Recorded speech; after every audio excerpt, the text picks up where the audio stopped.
We were somewhere around Barstow, on the edge of the desert, when the drugs began to take hold. You're either in or you're out. Right now. I want to gamble.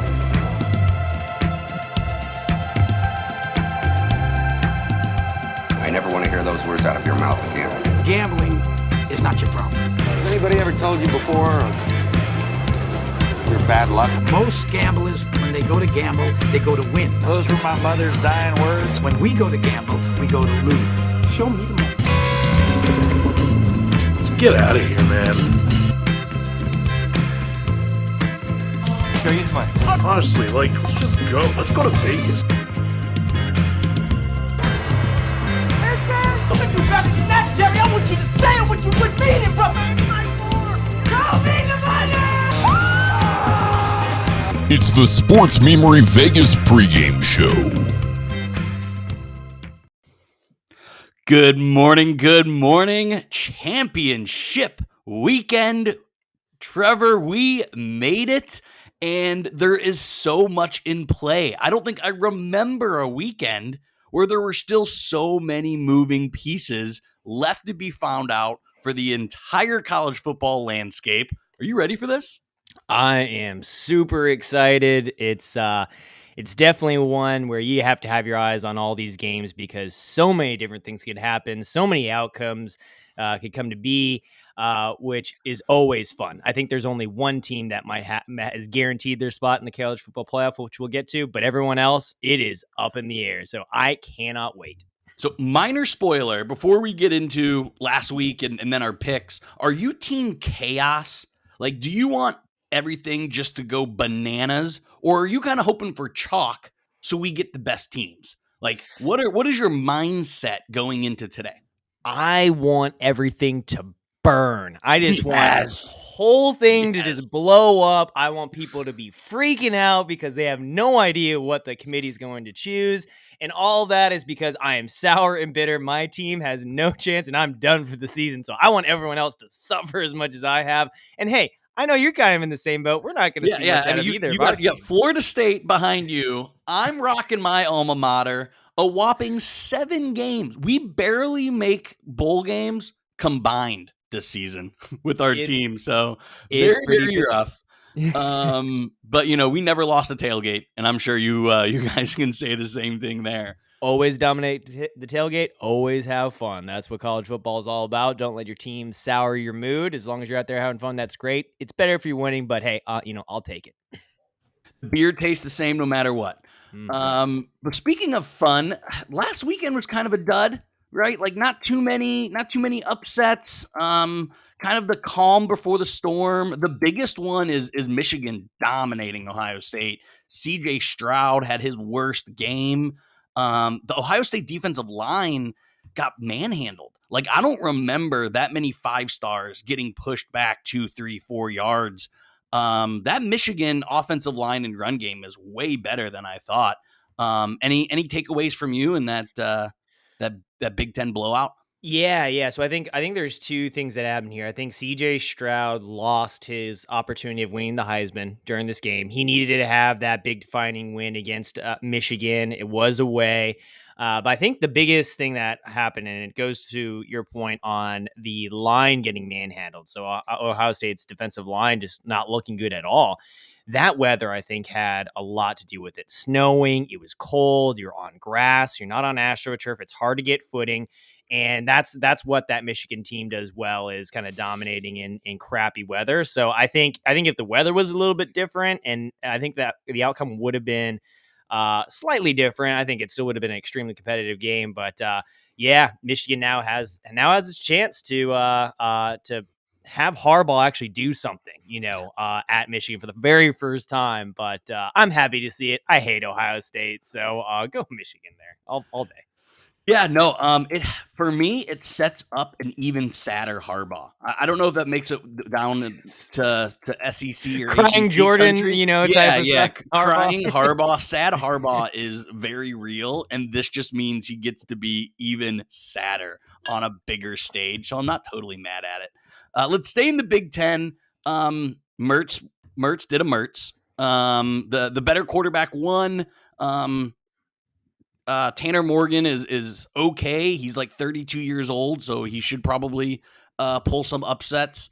LSU kind of goes out in fashion, beating Jimbo. That had to make you happy. Yeah, Ed O, he's probably one of my favorite coaches, Ed Orgeron. I was actually kind of hoping he would, maybe go and take an assistant job at Florida State after he left here. But I guess there's stipulations in his contract that he can't take a job anywhere. I guess that's something that to be seen yet. But yeah, I mean, go down, Jimbo. Jimbo pulled another Jimbo. He loses these games that he is supposed to win. And it's not looking good in College Station right now. Like, there's a lot of people questioning if Jimbo can actually, turn the corner and make something happen.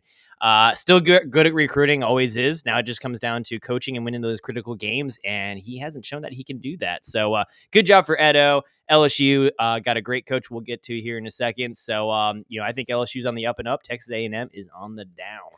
So did you see the news? Mullet Man, the number 2 quarterback in the most recent class, is transferring from Ohio State. Word is he's going to A&M.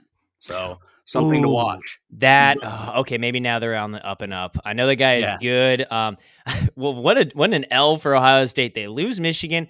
They lose potentially one of the better of the 2 quarterbacks. I think he has higher upside than Stroud does. And I believe he had an NIL contract of like $1 million+ or something. $1.2 million as a 17-year-old. Ouch. And now he's changing states completely and going to a different school. He has another chance to cash in big once he gets to Texas A&M. So, hey, good for the kid. That's why I love the transfer portal. Don't handcuff yourself. And it looks like Texas A&M will have their next QB. Yep. Just real quick, the Roadrunners got upset, but then did you watch that game last night? Did you watch the Conference USA Championship at all? I did not. No. Western Kentucky, UTSA. The over-under was 71 points. I mashed the over. It finished 49-41, 90-point scored. Wow, what a shootout! I saw you on our chat. Like, this game is great. I'm like, what game are you talking about? I was about to say Utah's getting destroying Oregon. What game else is on? I had no idea that game was going on, but glad it was. Just so many points. Just like you blinked and you missed a touchdown. It was bananas. Some other big game results: Alabama in quadruple overtime. Yeah, fends off Auburn. Yeah, Auburn just blew that one. They had their opportunities. Alabama, Bryce Young came back and did what he did at the end of the game. It was impressive. I think if Auburn's quarterback wasn't injured, I mean, he was limping pretty much all that second half. I'm surprised he even played. That was Auburn's game to lose. They lost it. Alabama now has their chance to continue to roll. We'll see what happens, but I don't know. That game has me skeptical on what Alabama can do, but we'll get to that. Yep. In the Oklahoma Bowl, Oklahoma State holds off Oklahoma in what ended up being, let's just get into it, Lincoln Riley's last game. What do you think about SoCal bringing in Lincoln Riley? I wasn't sure if USC still could draw the top tier, talent, the top tier coaches, until all of a sudden, this happens. I mean, I did not expect Lincoln Riley to jump ship. I think Oklahoma can draw in a crowd. They've got good fans. I mean, a historic franchise. USC has always been to me like, yeah, they're around. They've got some money, but like making this poll like shows me, I think USC may be on their way back. However, when you go to a school like that, expectations are extremely high, especially with what Lincoln Riley has done there at Oklahoma. So USC is still, top tier school, in my opinion. Now, Oklahoma has to make some decisions on what they're going to do next, because I feel like that's a huge blow to them. Lincoln Riley. And they're going into the SEC. Like, things aren't getting easier for OU. What I want to get into, the storyline for me here is the money in college football. Like, $100 million contract, $6 million home. When did home start to become part of deals? Like, that's insane.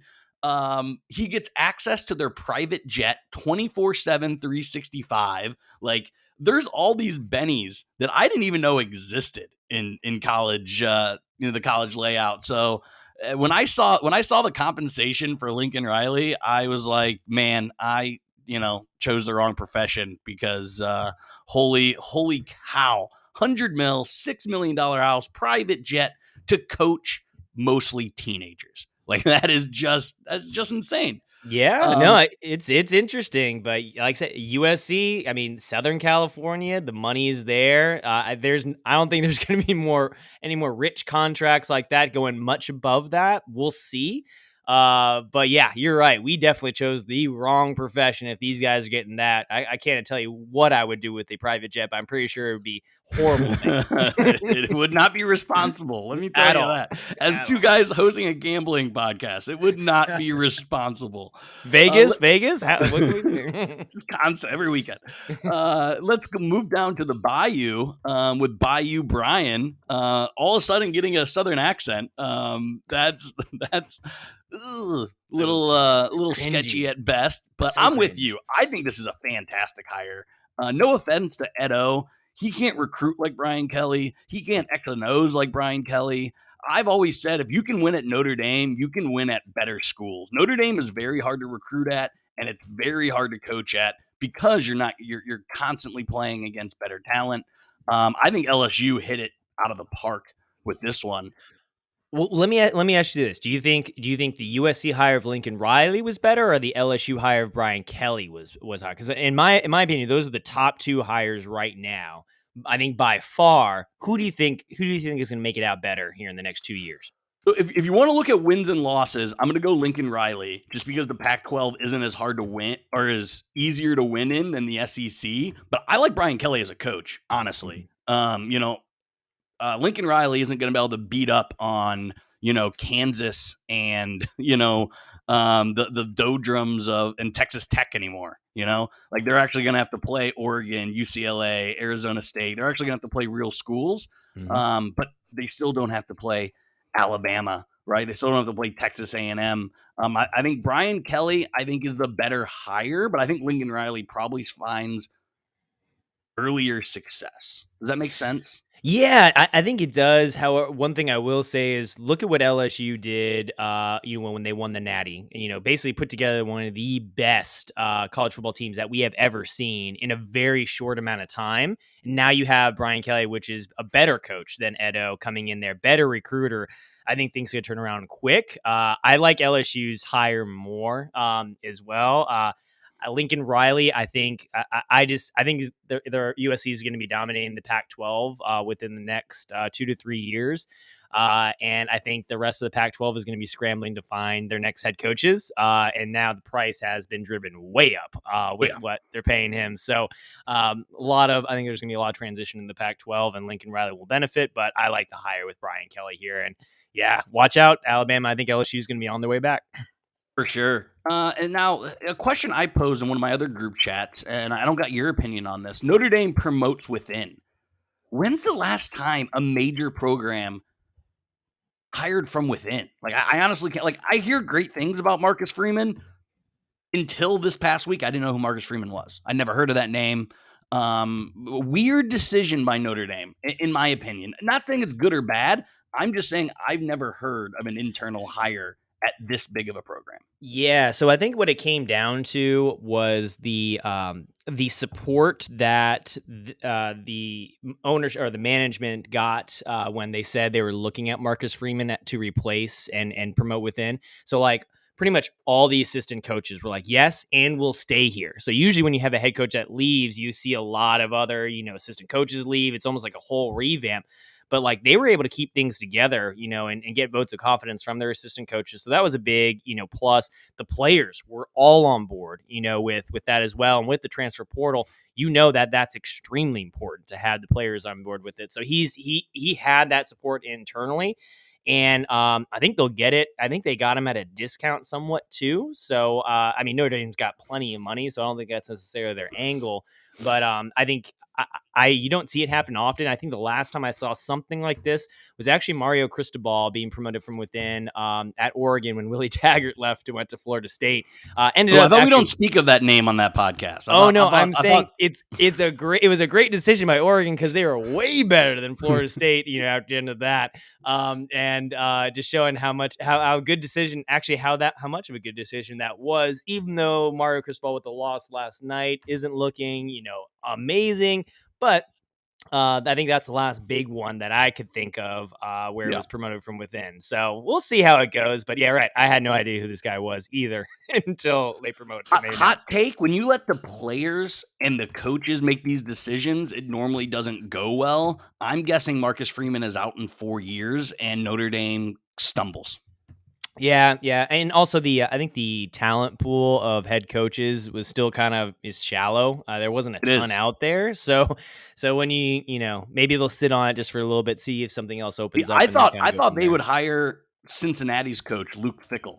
I thought Luke Fickell was a home run. Now I heard Oklahoma's throwing all the money at Luke Fickell, so maybe they didn't want to get left, like they didn't want to say no to Marcus Freeman and then also get shunned by Luke Fickell and kind of be left without. So maybe that I don't know. That's all conjecture on my part. I got a fix here. Notre Dame, just suck it up and and work your TV contract out and join a big conference. It's hurting you like nothing else. If you don't have a conference championship game, it's always going to be held against you. So suck it up, join the ACC. We'll take you, and that way you'll probably win a few ACC championships over the next decade or so. Notre Dame, please don't make us watch Wake Forest and Pitt. Is what I think you're saying. Hey, hold on. That game might be actually exciting to watch. You mentioned a high-scoring game last night. Wait till that one comes around. Yeah, for sure. Let's do some quick hits because I know we all want to get into our picks. Bronco Mendenhall, one of the best names in the game, steps down. Virginia Tech, another ACC, gets a Penn State D coordinator. Former Indiana offensive coordinator, Kalen DeBauer, will now be the head coach of Washington. And Washington State, again, promotes from within. Any comment on kind of those Power 5 hires? No. I think teams are making moves fast because they realize with the transfer portal and with the recruits coming around, they need to get people in there. So, it makes perfect sense. Billy Napier, I think, was a pretty solid hire, there at Florida, and getting him in quick is gonna help them as well. So, I think all pretty solid moves. The only thing I will say about the coaching carousel is, watch out, Manny Diaz in Miami. Your days are numbered, and we hear that there is a candidate that they've already got lined up for you. So, Miami fans, I don't know how that makes you feel, but watch out. That might be the next big one that might be announced. Yeah, college football in the state of Florida is in shambles. Absolute shambles. Dumpster fire. I'm just raging right now with these teams, and it's great to see for me, my competition just kind of like trying to figure things out. However, when I look back at my own team, I'm like, man, things are just bad. But it is. Hopefully, I just keep telling myself this is temporary, and then we'll get back to it. But we'll see how this offseason goes. It will be a fun one. Absolutely. All right, let's get into this week's picks. It is championship week. We covered everything under the sun. It's time for the games. Let's get into the games right now. Let's start in the great state of Texas in the Big 12 championship. Baylor playing OK State. Man, OK State has won me a lot of money this year. They're 5.5-point favorites. I'm rolling with, again, another mullet man. I'm down with the mullets. I can't pull it off, but I think Mike Gundy does today in Dallas. Yeah, I don't think. I mean, Baylor has done well, and they've proven that they can be a solid team. But Oklahoma State has been on a tear. I mean, winning their last five games, including shutting out Texas Tech, beating Oklahoma. Oklahoma State's definitely looking like the better team here. 5.5. I think they win by more than a touchdown. So give me Okie State. Give me the mullet. Definitely win in the wardrobe area. I think this one's a slam dunk in my opinion. All of us are on OK State. I will be talking about them later. So just bookmark the Cowboys. Let's go with some action. I personally have not watched a single MAC game all year. I've heard I've missed out. I'm not going to watch the MAC game today, but for the sake of making picks, I'm on smart money. All the sharp plays are telling me Kent State, who's a 3.5-point favorite against Northern Illinois, where my brother-in-law played basketball. But I'm going against his alma mater. Give me the Golden Flashes. But you're all in on Northern Illinois, huh? Yeah, and this is just my typical pick. I am fading you. I'm fading Newman, and more importantly, I'm fading like all of the analysts out there because I'm pretty sure everyone and their mom is on Kent State here. So which means I'm taking Northern Illinois to just say, hey, let's do it. Screw it. I'm on them. Not gonna watch it. Haven't seen any of these teams either. But my fade game is strong, so I'm gonna go with it. Game is strong. We've talked about mullets, fades. What else are we gonna get into? Is this a gambling show or a salon? I mean, high fashion, baby. Utah State, San Diego State on a weird early game here for Mountain West Championship. San Diego State won me some money this year. I think I've probably watched 3/4 of San Diego State, and that may even be that may be too much. But give me San Diego State simply because my bank account needs to thank them. Yeah, no, it's I mean, Utah State lost against Wyoming. Got blown out against Wyoming. If you get blown out, Josh Allen's. Yeah, exactly. If you're gonna get blown out against Wyoming, I'm sorry. I have to go against you here. San Diego State, as what they've done for you, they've done for me. They've won me a lot of money there, and they're pretty good at winning close games. I like teams that can win close games. They've had a lot of ones this year. So give me San Diego State. I think they can easily win by a touchdown here. Yeah. So plus, Utah teams just kind of scare me a little bit. So give me San Diego State. Love them. Yep. They're not reading the Book of Mormon. They're playing football. Let's move into, I don't even know what conference is. Sun Belt? I have no idea. App State playing Louisiana. Newman is on App State, but Newman, they're not playing Michigan. They ain't winning. Give me the Raging Cajuns. Yeah, no. I don't know how App State is favored here. I don't watch many of these games either. Sun Belt is not necessarily a conference I'm particularly interested in. But give me Raging Cajuns purely because I like their name. It's hard to get a better name than the Raging Cajuns. I like my spicy Creole food, so give me some Raging Cajuns in this one. And App State, you're right. If they're not playing Michigan, I'm not watching. Let's get to what I think is the centerpiece, the linchpin for chaos. And that is the Georgia-Alabama game. Georgia can essentially knock out Alabama with a win. Bama with a win essentially locks themselves in and kicks out another team. So this is going to be the domino that everyone is watching at a 4:00 kick today. Georgia's getting 6.5. Who are you taking?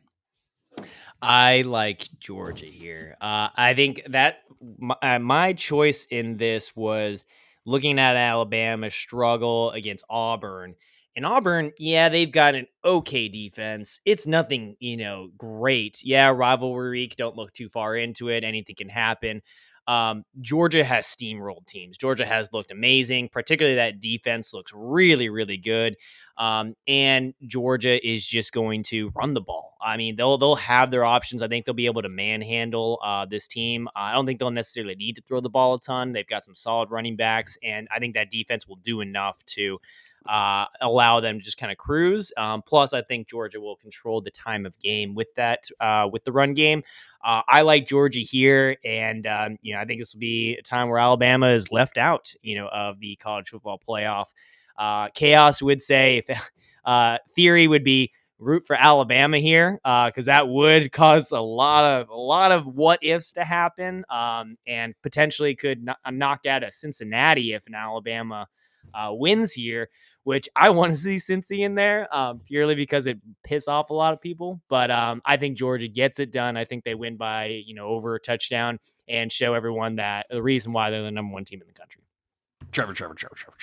What does Georgia have to play here? I think they play a vanilla scheme. I think they play their players on a snap count. The worst thing that can happen here is they drop from 1 to 3. They flip-flop. They're in no matter what, right? They're in no matter what. They are. I think, again, I don't just have Alabama covering, Trevor. I have Alabama winning. I have Alabama winning because Alabama's playing for their lives. Georgia's playing for nothing. It's hard to get up for these games when there's very little consequence, and especially when the other team has everything to play for. I think, and I don't know that, Georgia could come out hell's bells and just blow their doors off. Because honestly, like you said, they're a better team. Like Newman said, they can't block. Bama can't block them. Bama can't hold up with these guys. Georgia is no doubt the better team. If Georgia goes hell's bells, I don't think they do. Yeah, I think I think there is some reason to be skeptical on will Georgia come out. You mentioned guns a slinging. My biggest thing here is the recruiting battle. This week is a big week for recruiting. All your recruits are watching these games. Georgia and Alabama go after all the same 5 stars and the same players.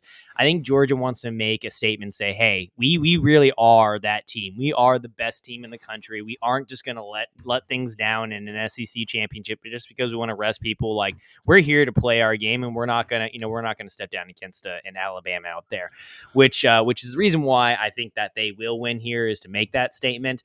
The one thing I will say, because they're going to do that, you're going to see some potential big injuries here. The SEC championship game always is notorious. It is notorious. It's brutal which is why I think Georgia is going to play conservative. Like I said, like they're not playing for the SEC championship. They're not.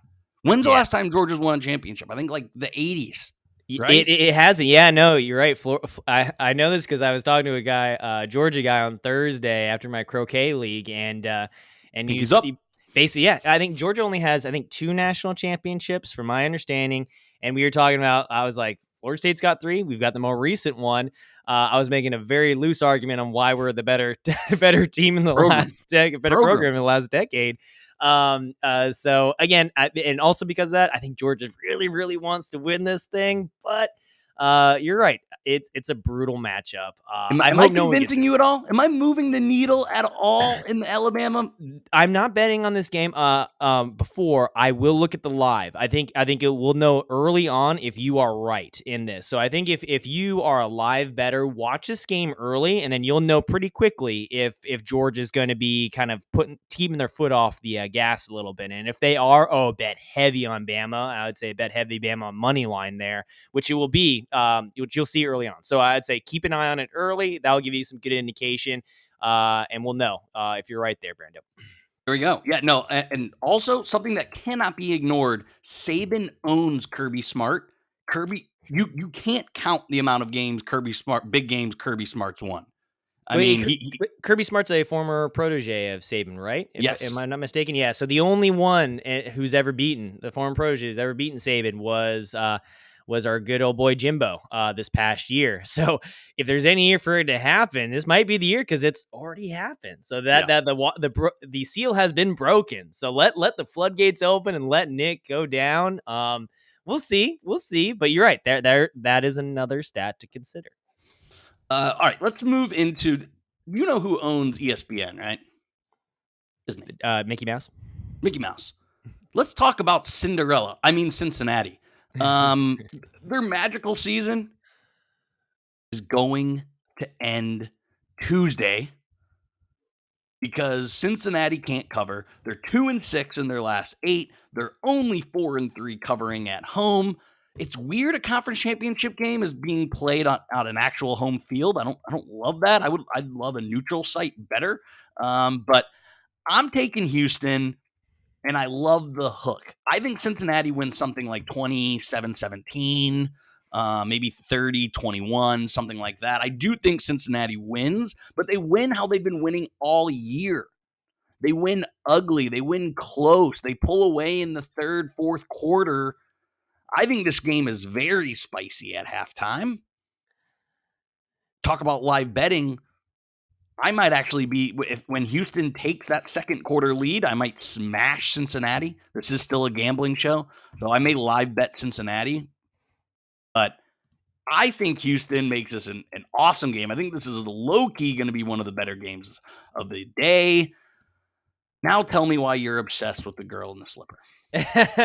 Because she's pretty, because she's the one that that you never get to actually see in the big realm of thing, in the big games. I like Cincinnati. I like the quarterback. I just like their story and what they've been able to do. Yeah, they haven't won in very pretty games. They haven't necessarily covered in a lot, as you mentioned before. But I think the one kicker here, and it's a similar point to what you made, with Georgia and Alabama. I think Cincy realizes that they need a big defining win. And so I think they're going to come out is with everything they got. They need to, because that's going to be what's being held against them, is like, hey, you're in a weak conference. You're not, you need to have these big defining wins. I think they have some of that, on their schedule with some decent wins, but they need to show everybody that they can compete against maybe some of these big boys. Houston is not a big boy team, but if they win big against them, that gives more confidence to the playoff committee to make them in there. So 10.5 points. I do not like that line at all. This is probably one where I was like, I could have gone either way, but because of the fact that I think they need a big win here and they're going to come out and show everything they got, give me Cincinnati to win. And I think this is definitely more of a heart, type of vote for, pick for me. So we'll see how it goes. Not overly confident in this one, but my heart tells me Cincy, and I think it's going to be a good game. But I think Cincy's going to come out and finally get a big win. So I'm definitely opposite from you there, which definitely makes me feel good. So I'll take it. I'll take it. Wasn't very Disney of you. Put it this way: this is how much the TV executives care. They put this game opposite Georgia, Alabama. No one's going to watch. I'm not going to watch this game. No, but it's on at the same time. That's how little Cincinnati matters, and that's why I don't think they get in. I told you to bookmark OK State. OK State is going to beat a top 10 Baylor team. OK State is going to win a Power 5 conference. Even if Cincinnati wins, unless they win by like 50 points, they're going to put in the team that won a conference championship, that has more than one top 10 win, and is, playing at a higher level. So I think OK State, I think they win. I think Cincy wins. OK State, that's the chaos. That is my prediction here. Both teams are going to win. Only one team's going to cover. The team that covers in the bigger championship is going to get in, and everyone, we talked about it. I made the same joke like 9 times already. ESPN is Disney. Disney knows how to write stories. We're in a clicks and eyeballs. Nothing. That's the whole world will be talking Cincinnati getting spurned. And that's what we're going to be talking about next Saturday. But let's move on to the game in Indianapolis. I will be heading downtown immediately after this game. Indianapolis knows how to throw a party. Iowa, Michigan. Last time Iowa was in a Big Ten, I forget the bar. They literally drank the bar dry. They emptied every keg. Iowa is going to win this tailgate, but they're not going to stand a chance in the actual game. I think Michigan blows them out, and mostly because Michigan does everything Iowa is good at, right? Like, this isn't a strengths and weaknesses thing. Like, Iowa likes to keep ball control. Michigan's better. Yeah. It's hands down. Michigan is high right now off of their big win against Ohio State, but they know that they need to come in here and finish this thing. And you're right. They have the better players. They've got the better scheme. They do everything that Iowa does, but better. And I don't think they're going to let down the players themselves or their coach. That team is probably the hottest team right now. I think even hotter than Georgia. I think Georgia's kind of like saying, like, crap, we have to go against Alabama now. Michigan's like, oh, great, we get just a little Iowa. Like, let's steamroll this guy. Let's show everybody that, we can be that number 2 team. Or #1 team if Georgia goes down. So I think this is a big one. Remember, guys, Iowa lost 24-7 against Purdue. So like you just can't trust a team when you lose that bad to Purdue. So 10.5's a lot. I think Michigan easily covers it, gets out big. It may not be a pretty game, but I think it will definitely be one in Michigan's favor. So 24-7 might be the score of this game. Like honestly, very easy. Yeah. I don't see how Iowa scores on that Michigan defense. I can't see it. You know that Scooby-Doo meme where you rip the mask off? Mm-hmm. I actually think Graham Mertz is the quarterback for Iowa. Spencer Petras, Graham Mertz, they're the same person. Like they're bad. It's just say it's bad. Quarterback situation is rough out there, which I mean, it's never been good in Iowa. So like, they're probably not too sad about it, but you're absolutely right. I mean, it definitely seems like a Mertz type of guy. Yeah, but let's talk about good quarterbacks in this game. That'll also be an 8:00 tip. Wake Forest Pitt, two of the most explosive quarterbacks in the country in Hartman and Pickett. Guys, don't watch the Big Ten game. I'm a Big Ten guy. I love the Big Ten. I'm going to be watching the ACC championship because there's going to be 75 points scored. I think this is a 75-point game. I think this is 41-38, maybe 42-37, something like that. I think this game is just going to be a blast. If you notice, though, in all those predictions, I have Pitt at least winning 3. Pitt covers in this game, and the Kenny Pickett story continues. What say you, Trevor? I'm all over exactly what you're saying. I think Newman's on the same page as well. This is going to be your fireworks show of the day to finish things off. Later game. Both these teams know how to score a lot. They also don't know how to play defense, especially Wake Forest. I do like Kenny Pickett, over Sam here. Definitely 2 Heisman candidates. But Pickett, I think has a better team, has a slightly better defense. I'm even going to go more than that. I think both teams will score over 40. There we go. I like the if you can like tease this up and make your odds better. Like I think they're gonna go over 80 on this one. I have a 71.5 right now is the over under that I'm seeing in some places. Definitely hit the over on that all day. Smash that over on it all day. Defense optional in the ACC. Defense optional. The only defenders are on Clemson. There's no other defenders out there. Like they're non-existent. All right, Trevor. That is all we got. You got our picks. Your prediction for the college football playoff? My college football playoff prediction is I've got a Georgia in there at #1, a Michigan in there at #2. I've got, let's see, who is my third? That's a good question. Give me, this is a really tough one. God, I want to say. Do you think Cincy moves up and Notre Dame jumps Oklahoma State? No. I'm trying to figure out my 3 and 4. I got Cincy in there. I'll just say my 3 and 4 are kind of up in the air. Give me Cincy and give me OK State. I don't think Notre Dame is going to be in here, and I will say it because the conference championships do mean a lot. However, if the money is that, and that's what's driving these things, and Mickey Mouse is pulling the strings behind it, like in this little evil grin, he probably says, "Screw you, Cincinnati. Yes. Screw you, Cincinnati. I'm going to go ahead and leave you out, and Okie State and Notre Dame are getting in. That's what's going to happen, and you're going to like it. Yes, you are, USA." That's a great happening. South Park Mickey Mouse. That is, that is but fantastic. the evil Mickey Mouse. That's that's exactly what's probably happening. But no, I want Cincinnati in there. I want Oklahoma State in there, and then you got your Georgia and Michigan. That's what I got, but I'm probably wrong. What you got? So yeah, I got Bama 1. Okay. Michigan 2, Georgia 3, OK State 4. I think Cincy, Notre Dame are both bridesmaids to this wedding, and all you, Newman, everyone is going to cry about it. But like you said, the evil empire will have their way, and the stepsisters are going to get in, and Cinderella is going to be reverted right back out to that pumpkin. No Cinderella story this year. I think today's going to be really fun. Again, I'm hoping for chaos. Like, it's realistic The 1, the 2, the 3. No, the 1, the 2, and the 4 can all lose today.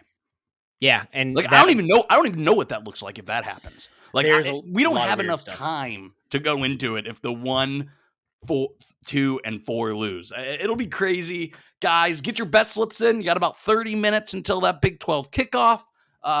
Marcus, Derek, and I will be here tomorrow. Trevor and I will be here next Saturday. Everyone, get your bets in, get your beers down, and we'll talk to you later. Awesome.